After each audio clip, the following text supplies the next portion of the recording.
लेकिन राजनीतिक हम जो ये परिदृश्य है, कहां खड़ा है? प्रभु ने तो अपनी बात कही। विनोद, आपके लिहाज से राजनीतिक रूप से हम कहां खड़े हैं आज की तारीख में? हम का मतलब सत्ता पक्ष और विपक्ष।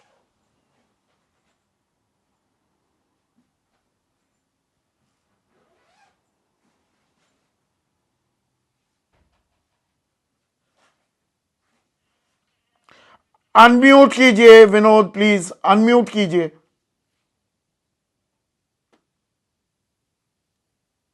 हाँ हाँ, मैं मेरे को लगा कि प्रभु का जो डिस्क्रिप्शन है थोड़ा सा in favour of the state of the economy है आज के दिन की, लेकिन मैं उससे थोड़ा डिसएग्री करता हूँ। देखिए, हमारी जो ग्रोथ रही है अभी तक वो जॉबलेस ग्रोथ रही है। हमारे जो नौजवान है वो बेरोजगार घूम रहे हैं। हमारी जो एग्रीकल्चर सेक्टर है वो रिलीफ ओरिएंटेड है, वहां रिम्यूनरेशन नहीं हो रहा। हमारे देहातों में जॉब जनरेशन नहीं हो रही। लोग फ्लॉक कर रहे हैं टू द सिटीज, और हमारी जो सिटीज हैं उनकी होल्डिंग कैपेसिटी है नहीं। स्मार्ट सिटी प्रोजेक्ट कहां गया आज के दिन? Where is Make in India? देखिए मेरी बात, स्टार्टअप जो है बस्ट हो रहे हैं, दैट बबल इज बस्टिंग। ये बहुत ही सीरियस मामला है। हमारी इकोनॉमी बहुत ज्यादा उल्टी नहीं लेटी हुई, लेकिन हमारी इकोनॉमी उतनी हष्टपुष्ट भी नहीं है जितनी की सरकार हमारे को बताने की चेष्टा करती है। अब ये जो बजट आएगा संदीप, इस बजट को, इस बात पे मैं एग्री करता हूं, you have to increase the buying capacity of the people of this country. उनके हाथ में पैसा होगा तो बाइंग कैपेसिटी होगी, और बाइंग कैपेसिटी होगी तो जो मैन्युफैक्चर्ड प्रोडक्ट्स हैं वो बिकेंगे। लेकिन बाइंग कैपेसिटी से जो मैन्युफैक्चरिंग सेक्टर है वो रेव अप करता है। Manufacturing sector is not merely automobiles.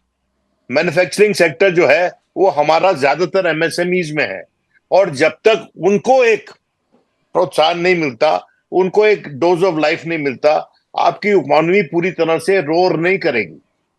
और जहां तक रही बात इकोनॉमिक पॉलिटिकल स्टेबिलिटी की, तो मैं एक बार फिर, just to show the other side of the coin, not that I am challenging.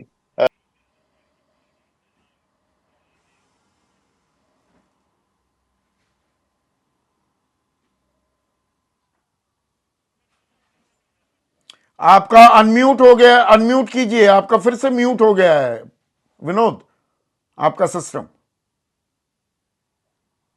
Stability वो है, पॉलिटिकल स्टेबिलिटी वो है संदीप, जो समाज में होती है, जिसकी बात राहुल गांधी कर रहा है।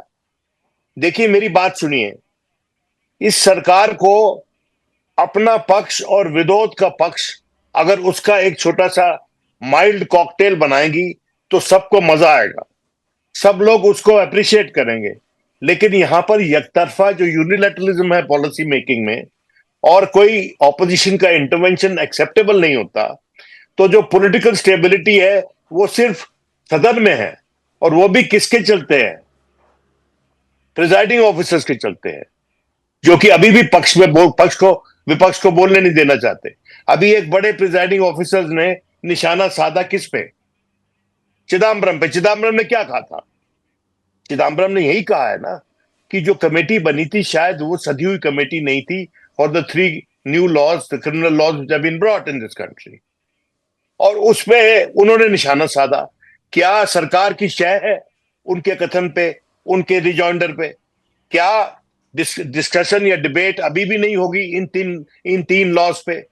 क्या सरकार अभी भी वैसे ही रवैया रखेगी जो कि फार्म लॉज नहीं, पे ये रवैया तो था और दंगल बाद में चलता है विड्रॉल किए गए थे? विनोद, ये दंगल तो चलता है, लेकिन आम आदमी को क्या मिलता है? दरअसल क्या सवाल अब वहां अटका हुआ है, और आने वाले 2 हफ्ते बाद जो ये 15 दिन हैं, नया जब बजट सत्र शुरू होगा, क्या इनके जवाब मिलेंगे? जो आप बात कह रहे थे, भाई 5वीं सबसे बड़ी अर्थव्यवस्था तो है, लेकिन अजीम प्रेमजी यूनिवर्सिटी की एक स्टडी कहती है 18 से 24 साल के जो हमारे ग्रेजुएट बच्चे हैं, 42.3% बेरोजगार हैं।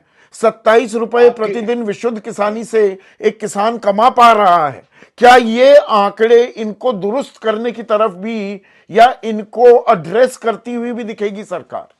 सर, आपकी जो प्रोडक्टिव मास है, पॉपुलेशन है, वो बेरोजगार है, उसकी एनर्जी चैनलाइज नहीं हो रही सही दिशा में, वो व्यथित है, वो सड़कों को स्टरअप कर रही है।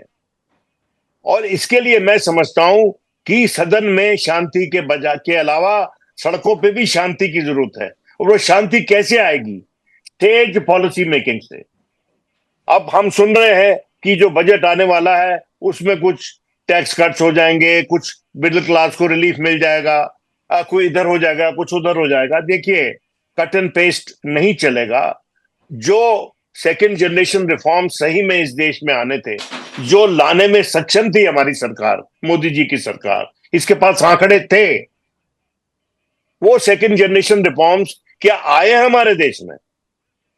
ये सवाल है, बड़ा सवाल। नहीं आए हैं।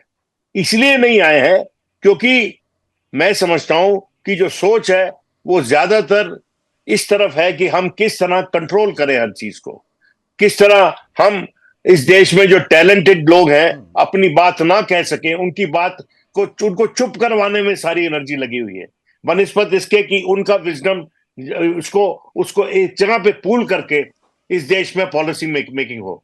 एक तरफा नहीं नहीं, पॉलिसी इसके मेकिंग दो चलती नहीं है। पहलू हैं। ठीक है विनोद, बिल्कुल सही बात है।